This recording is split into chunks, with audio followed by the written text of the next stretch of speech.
Hello, hello, Virgo Collective. Ako po si James from James Tarot PH. Ito po ang inyong weekly reading for January 12 hanggang 18. So ano po naghihintay sa inyo para sa mga petsa na yan? Alamin natin. Inhale and exhale. Holy Spirit, Spirit Guides. Ibigay natin kay Virgo, sa mga kapwa ko Virgo, ang mga mensaheng dapat nilang malaman para sa linggong ito. In your overall energy, meron po kayong the Queen of Cups, beautiful. In the area of what you need to focus on, meron po kayong Judgment card. In the area of what you need, meron po kayong the Seven of Pentacles. In the area of what's affecting your current energy, you have the Four of Cups. Interesting. In the area of what you need, if in the area of your near future, you have the Page of Cups. Lovely. In the area of your challenge for the week, meron po kayong Knight of Wands. In the area of your fortune, the Seven of Cups. Beautiful, beautiful. Meron kang dalawang seven here telling you of a very, very lucky energy para sa inyo sa linggong ito. Kaya gamitin mo ng tama ang lucky energy na yan. In your divine messages, meron po kayong the Strength card. At ang outcome nyo po for the week, ito po yun. Mamaya sabay-sabay natin siyang babasahin at titignan at the end of our reading. But first, mga kapwa ko Virgo, salamat po muna sa inyong mga donations, saka po sa inyong mga hindi pag-i-skip ng ads. Nako, malaking tulong po yan para sa akin every time na meron tayong libreng reading for Virgo dito sa ating channel. So thank you rin po sa mga nagla-like and nagko-comment. Malaking tulong din po yan. Sobra po. So thank you for all your love and support, mga kapwa ko Virgo. So, in the background of your reading, meron kang the Temperance card. Beautiful. Kitang-kita ko dito na ngayong linggong ito, very, very busy ka. And at some point, yung kabisihan mo na yan, balanse. You're not rushing. You know na kailangan daanan ng proseso, kailangan magpasensya, kailangan tiyagain, kailangan ibigay yung nararapat na effort. Pero dito ramdam ko yung acceptance. Parang, okay, ito yung dapat kong gawin, ito yung dapat kong tiyagain, ito yung dapat kong ilaan, okay, I'll gonna do it. Parang ganyan. So, merong acceptance in your part. And don't worry, Archangel Michael is here, giving you the assistance, giving you the help. Kaya, pasalamatan natin siya. Archangel Michael is really protecting you this time. Nakita ko rin dito, continue, meron kang ginagawa eh. Meron kang binubuo eh. So, ito yung time na itong linggong ito, to be serious on that preparation and on that working. Okay? Kayang-kaya mo yan. Bigyan kita ng card of the week. Meron kang safety. Safety is the foundation of life. Cherish the calm moments. Wow. Ngayong linggo daw ito, hanapin mo yung mga bagay na magbibigay sa'yo na harmony, peace, tranquility. Sabi ko nga sa inyo, may acceptance eh. Tanggap mo yung magaganap. Tanggap mo yung dapat gawin. So, with that acceptance comes security and safety. Kaya, relax lang tayo ngayong linggong ito. Things will work out for us. Kaya, hinga na malalim mga kapwa ko Virgo. Things will go smoothly dito. Okay? In your core energy, ito po ang energy nyo for the whole week, you have the Queen of Cups. Si Queen of Cups, sinasabi ng yung spirit guides na para bagang follow your heart. Alam daw ng puso mo kung ano yung dapat gawin, kung ano yung dapat pagtuunan ng pansin, at kung ano yung mahalaga para sa'yo. Nakita ko rin dito na, I don't know why, sabi, huwag mo daw hayaan na makompromise yung kaligayahan mo or yung mga bagay na para sa'yo. Example, for the past years, lagi mong inuuna sila. Siguro naman ngayong linggo, pwedeng namang ikaw naman, no? Have a time for yourself, go out, have fun. Yung talagang moments na talagang ramdam mo na I'm happy, I'm contented, I'm fulfilled, mga ganyan. So, do it for yourself, okay? So, tanungin kita Virgo, ano tong mga bagay na gusto mo naman sanang matupad para sa sarili mo that will make you so happy? I-comment mo yan sa baba, i-manifest natin. Example, isulat mo, I manifest na makuha ko naman yung blank for me. Mga ganyan. It will happen for you. Okay? Clarify natin siya. The Queen of Cups being clarified by the Two of Swords. Yes, this week there will be a clear decision para sa'yo. Kung ano yung mga bagay na parang, ay, hindi na ako masaya dyan, pabayaan ko na yan, let go ko na, hindi na ako mababother, kakahabol dyan. And then, meron kang deciding factor kung saan, dito na ako. Kasi yung puso ko, yung kagalakan ko, yung contentment ko, parang pinupush ako dito. So, you are actually having this calm, safe, serene, peaceful decision about something at bukal sa puso mo na tahakin ito. Parang ganyan. So, congrats in your decision. Ramdam ko yung kabuuan at saka kalmadong outcome nito. So, congrats po. Okay? In the area of what you need to focus on, meron po kayong the judgment card, bagong buhay. Nakita ko dito na kung ano yung mga bagay na marirealize mo, bigyan mo ng chance yon to redirect your life. Example, meron kang na-realize sa work na parang, ay mali pala to, ay mali pala tong ginagawa ko for a very long time, o kaya, ay mali pa lang sa kanya pala ako dumaan, dapat pala kay coworker B na lang ako dumaan. So, yung realization na yan, na na-realize mong, ay, dapat ko itong itama mo. Because that is God's way of waking you up. Ginigising ka niya para dumiretso ka sa safe zone. Para magkaroon ka ng katiwasayan moving forward. So, kung meron ka mga dapat itama na magbubunga sa realization mo, go push, do that. And also, makinig ka daw. I don't know why. There are people around you giving you advice, giving you clarity, and you need to listen to that. Siguro ito yung paraan ng spirit guides mo to wake up yung natutulog mong diwa or para maliwanagan ka tungkol sa mga bagay na importante sa'yo this time. Okay? Archangel Gabriel here is really telling you na, huy, anak, gising na, asikasuhin na natin to, itama na natin ito. Parang ganyan. Okay? Clarify natin. Judgment cards being clarified by. So how are you this time, Virgo? Taga saan po kayo? Saan po kayo nanonood ng ating special reading for today? Judgment card, the Three of Swords. Yes, sabi dito, magising ka na. Bagong buhay na tayo. Iwanan na natin yung past natin na very, very painful. We need to do the right thing. Kita-kita ko dito yung kasawi ang palad mo about something or someone. Whether trabaho man yan, negosyo, o pampersonal, may part dyan na nasaktan ka. At parang hindi mo alam kung makabangon ka pa. Pero dito sabi, mag-focus ka daw sa renewed life eh. Huwag ka na mag-focus sa kung ano man yung nakasakit sa'yo. Kunin mo lang daw yung lesson and then change your life for the better. May kumakatok talaga sa'yo na bagong bagay na papasukin mo daw para magkaroon ka ng, alam mo yun, yung renewed energy para makita mo na, ay, may naghihintay pa sa akin na bago. Huwag ko na tong intindihin pa, painful na eh. Kumbaga, gisingin mo ang sarili mo sa pagkalugmok at pilitin mo ang sarili na lumaban, bumangon. Okay? Napakaganda nito. And good luck po para sa inyo. Wish ko na talagang lahat kayo ay, alam mo yun, makalagpas na sa pain at maramdaman mo ulit yung harmony, balance, and safety sa life. Okay? In the area of what you need, meron po kayong the Seven of Pentacles. Nakita ko dito, Virgo, na meron kang pilit hinihintay pero panahon na daw para mag-move on ka or mag-detour ka na. Meron ka daw ginagawang ganyan eh. Na alam mong walang-wala na, alam mong mahirap ng asahan, parang wala na ata akong mapapala dito ah. Hintayin ko pa ba? Parang ganyan. So, you are actually being advised na magtingin ka na daw ng ibang option. Siguro ganito gawin mo. Habang hinihintay mo to, magtingin ka na ng iba para kung ano man yung una magbubunga, doon ka pumunta. I'm saying that because parang nagsasayang ka daw kasi ng oras dito sa isang bagay na para bagang wala nang pagbabago and you're wasting a lot of time here.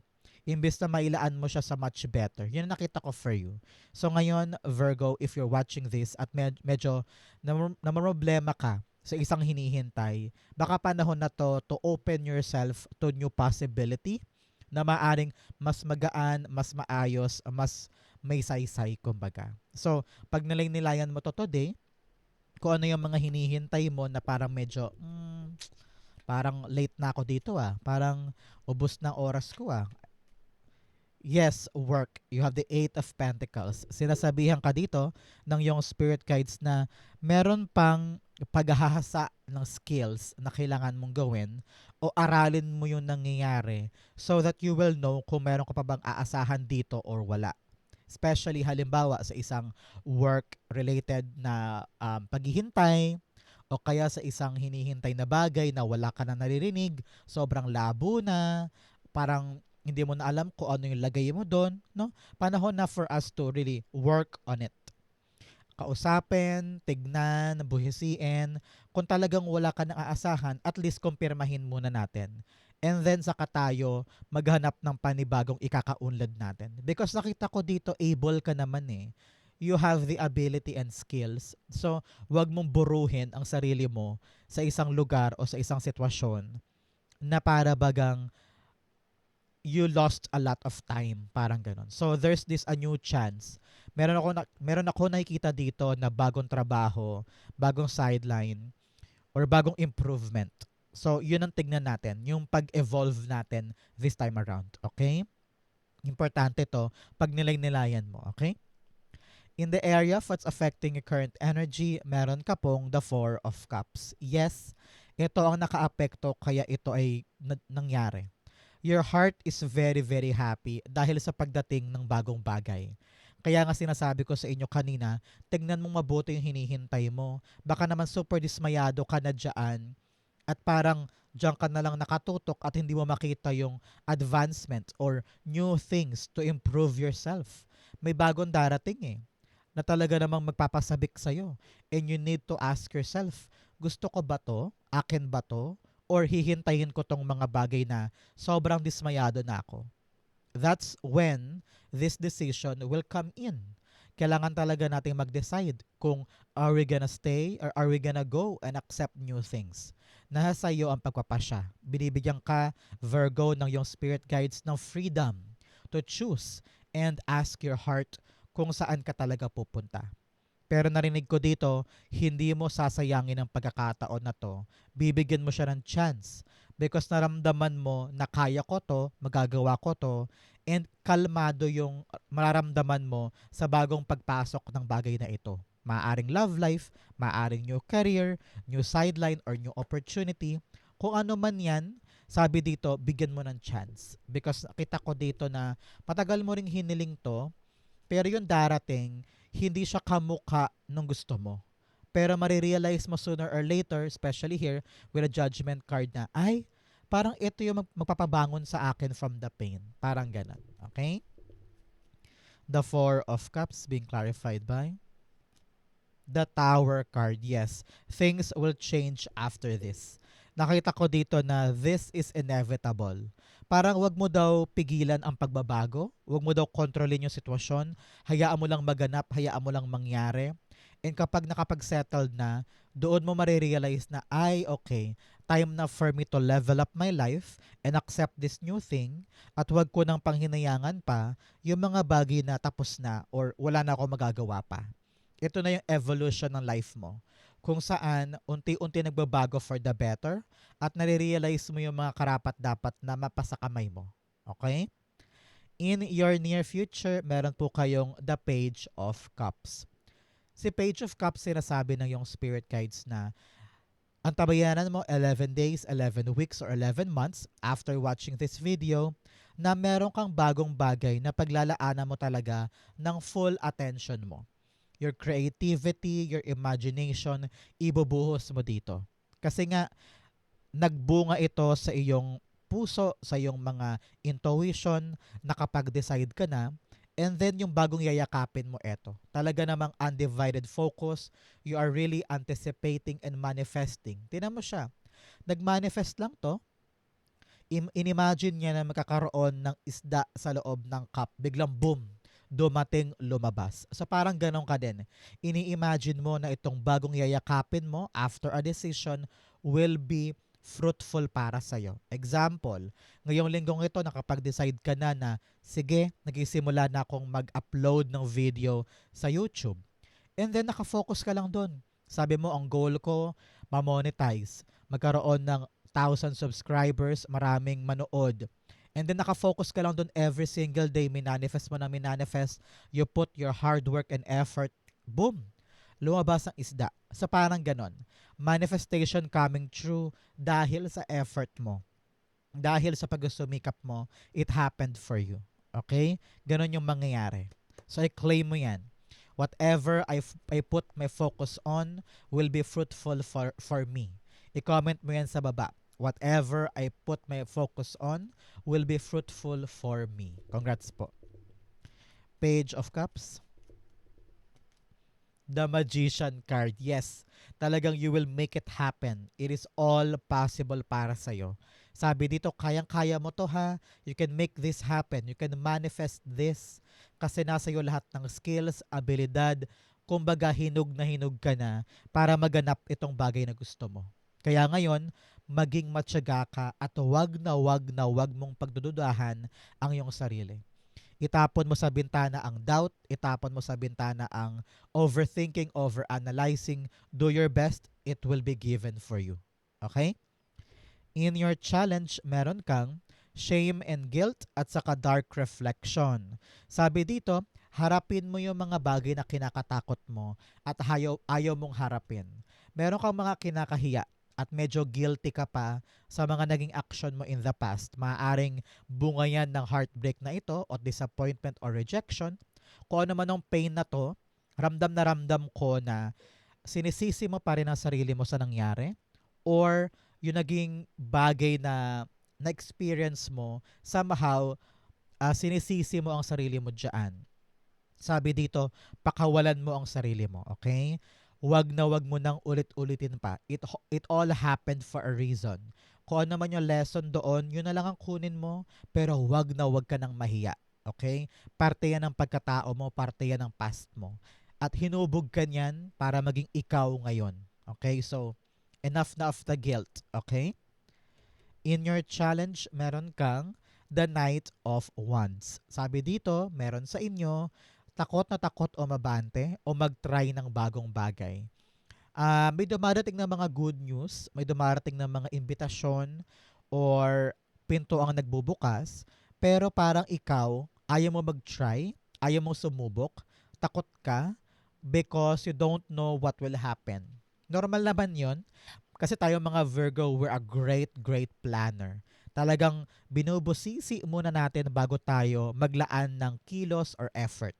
Pero dito sabi, panahon naman to para maging go-getter ka naman daw, maging adventurous ka naman and spontaneous. Naku, yan ang kalaban nating mga Virgo tayo, pare-pareho tayo na ayaw natin ng spontaneous. We want something that is sure, secured, sigurado, talagang nakaplano. Kasi hirap na hirap tayo kapag nalilihis sa landas natin yung ating mga plano. Pero ito, with a Knight of Wands, napakalaking paalala na i-enjoy naman natin yung proseso. Minsan, we don't need to know everything para maging maganda ang andar. Ang kailangan lang talaga natin ngayon, lakas ng loob, kumpiyansa, dedikasyon, at passion para ma-enjoy natin at maging successful ang isang journey. Ramdam ko meron kang dapat gawin na nakahinto ka pa, ayaw mo pang umabante. Siguro pag nilay-nilayan mo ito, ano ba ang pumipigil kay Virgo para dumiretso? Ano ba yung pumipigil sa'yo para tuparin yung isang lakad? You need to answer that in yourself today, okay? The Knight of Wands being clarified by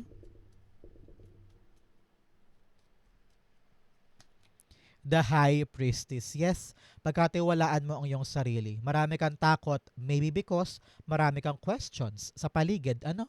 Sabi ko nga sa inyo kanina, kino-confirm din ito today ni High Priestess, hindi mo kailangan malaman lahat ng sagot. Ang importante, alam mo sa sarili mo na ito yung gusto mo. Kapag na-figure out mo yan, sabi mo, ay, hindi ako sure eh. Very unclear yung dako paroon eh. Pero alam ko sa sarili ko, gusto ko to eh. Ilaban mo, isugod mo. Minsan mahugulat ka na lang na, ay, kaya ko pala to. Ay, madali lang pala. So, parang ganun. So, gulatin mo ang sarili mo sa mga gandang bagay na pwede mong ma-realize at makuha in this new experience. Okay lang kahit hindi mo alam ang lahat. Okay? Napakaganda nung mensahe na yon. Kahit ako, para napareflect din ako na parang, oo nga no, hindi ko need ng perfection.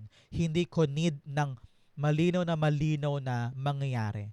Ang kailangan ko lang, ihanda ang sarili at maniwala na kaya ko to, magagawa ko to, enough na yon, sapat na yon to move forward. Okay?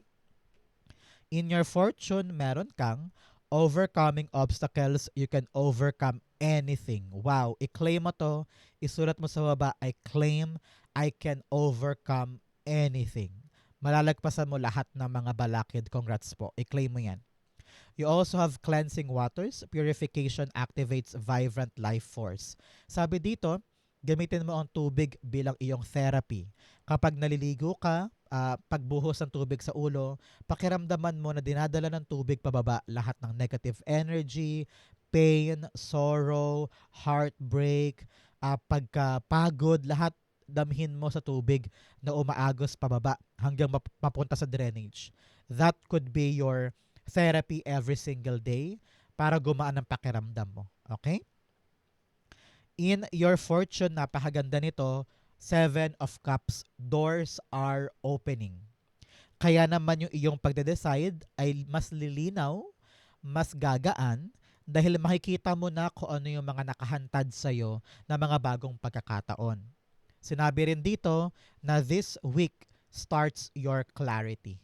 Lilinaw na sa isip mo yung mga bagay na malabo before.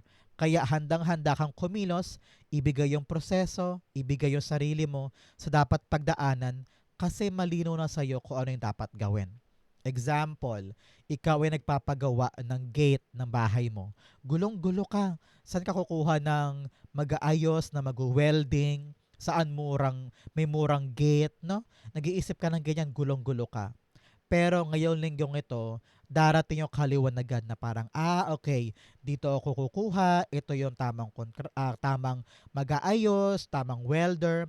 Dumadaan ka sa proseso at ready kang busisiin kada aspeto. At doon, the clarity comes. The decision will arrive at magiging masaya ka sa outcome kasi okay na ang lahat. Parang ganon. So, congrats. Napakaganda dito para sa lahat ng Virgo. May mga pintuan kang pwedeng pasukin kaya ngayon bumangon ka, open your eyes, open your heart, open your mind para makita mo yung mga pintuan para sa'yo. Sa iba naman po, sa ibang Virgo dyan, clear na, malinaw na, makakaabante ka na. Okay? Clarify natin siya. The Seven of Cups being clarified by the Judgment card. Yes, surrendering to God. Tinataas mo sa Kanya, na-realize mo na, nakita mo na, and you're following your intuitive ideas. Kumbaga, nakita ko dito na dahil isinangguni mo sa taas, talagang sayo mo, God, gagawin ko lang yung makakaya ko. Kayo na pong bahala sa rest. Once everything clears out, doon gagaan yung pakiramdam mo at susundin mo na yung tamang ruta para sa'yo. Everything is clear, everything is really turning a page para sa'yo. So congrats po mga Virgo. Lilinaw na yan. Kung ano yung magulo dyan, isurrender mo kay God, maramdaman mo yung kapayapaan, okay ka na. Okay? I-claim mo to, clarity is mine, lightness of my load is mine. I-claim mo yan sa baba. In your divine messages, meron po kayong, it's time to take action. Panahon na daw para kumilos, especially in your heart's desires and in your decision. Panahon na para hakbangan yan at also pag-usapan na para magkaroon ka na ng kaliwanagan and makapag-move forward ka na. You have prosperity lies ahead. Wow, i-claim mo rin to. Prosperity lies ahead is mine. Okay, napakaganda. You also have strength card in your divine messages. Sinasabi dito, kayang-kaya mo daw to. Iyakang-iyaka mo to. Kung ano man tong problema na akala mo mahirap, akala mo hindi mo kaya, pero tingnan mo naman siya, oh. Hawak-hawak niya sa bunganga yung lion. Ibig sabihin, kahit gaano ka-agresibo yan, kahit gaano kahirap yan, meron kang paraan para paamuhin yung problema at masolve siya. Sabi dito, kailangan lang talaga kalmado ka, learn to relax, wag magmamadali, and do it gently, calmly. Sabi rin dito, you need to talk to yourself nicely. Okay? Huwag mong pahirapan ang sarili mo. Dapat ikaw ang unang kakampi ng sarili mo, ha? Don't talk to yourself negatively. Okay? Strength card, the Ace of Wands. Yes, it's all about you having passion, inspired ka to do this, no? Kahit gaano siya nakakalula o napakalaking problema or napakalaking task, meron kang inner strength eh. Sabi mo, ay, kaya ko to. Hindi ako papanghinaan ng loob. Ilalaban ko to. So, that knowledge of positivity will really help you para maging confident ka sa pagharap sa problema. Huwag kang mag-alala, makakaisip ka ng tamang plano para masolve to at hindi ka na mahirapan. So ngayon, begin to talk to yourself positively, ha. Kaya ko to, magagawa ko to, sisiw lang to, yakang-yaka ko to. Okay? Importante yan for you. Ang outcome mo yan, but first, bigyan mo na kita ng fortune cards. You have Caterpillar. Things will not always be this way. A change is coming. Wow! Tulad ng caterpillar, hindi ka habang buhay caterpillar, magiging butterfly ka din. So kung dumadanas ka ngayon ng hardship, ibangon mo ang sarili mo, naghihintay sa iyo ang bagong umaga. A renewed life, okay? You also have older woman, meron daw po sa inyong nakakatandang babae, may concern daw po sa kanya, kausapin mo siya, baka kailangan nyo mag-bonding time, no? Baka lola mo yan or nanay. You also have bread, period of prosperity and abundance. Wow! Meron daw po kasaganahan at saka pagyabong sa buhay mo. I-accept mo ito, i-claim mo to. This will be yours. You also have skull, hidden secrets can harm you. Sabi dito, yung mga sekreto, hush-hush lang. Paratilihin mong sekreto para hindi ka naman mapahamak or maging komplikado. Kung ano yung sekreto, huwag sabihin sa iba. Okay? Ang outcome mo, Virgo, for January 12 to 18, the 8 of Wands. Beautiful. Nakita ko dito yung mabilis na pag-andar ng mga bagay-bagay. Akala mo malayong malayo, akala mo mahirap, akala mo matagal. Makikita mo na mabilis lang yan. Kaya daanan mo yung action, daanan mo yung journey with passion, with love, with excitement. Para makita mo na, ay, kaya pala to, ay okay lang pala to. So, don't worry about a lot of things. Daanan mo lang siya, it will be yours. Sabi dito, mag-focus ka, ha. Kung ano man tong desire ng puso mo na magkakaroon ka ng best decision this time, sabi na yung spirit guides, give it your focus. Para kahit ano man ang ayusin, ano man ang gawin, handa ka, meron kang pantapal na aksyon or pantapal na solusyon. Dito sabi, focus ka lang daw muna sa isa. Okay? Mag-focus ka sa isa para maging mas mabilis ang andar. Meron po sa inyo magka-travel this week. Baka meron kang kailangang asikasuhin sa ibang bayan, sa Maynila o sa City Hall, no? Sabi dito, asikasuhin na. Pag kailangan talagang lakarin mo na para matapos na. Okay? The 8 of Wands being clarified by the 5 of Swords. Sabi dito, imbes na isipin mo yung mga nega, i-enjoy mo na lang yung proseso. Tingnan mo yung image natin dito. Namumroblema ka, lahat iniisip mo yung problem, imbes na ayun, ikaw yun, yung shadow mo. Imbes na magsaya ka lang at isipin mo yung mga magagandang nangyayari na development sa proseso, mas inuuna mo pa rin isipin yung kanigahan na bakit ganito, bakit pumalya dyan, bakit gano'n na nangyari. Na-solve mo naman na pero iniisip mo pa rin na sana hindi ganito, sana hindi ganyan. Sometimes, we need to be positive para bumilis ang andar ng mga bagay-bagay. Learn to rewire your isip, Virgo, na positibo lamang, huwag mag-overthink, huwag mag-overanalyze para dire-diretso ang focus mo sa bagay-bagay. Okay? So Virgo, ito po ang inyong January 12 to 18. Saan po kayo nakaresonate? Comment down below po, babasahin ko po yan. Thank you, Holy Spirit, Spirit Guides, for the clarity and messages na dapat malaman ng mga kapwa ko Virgo.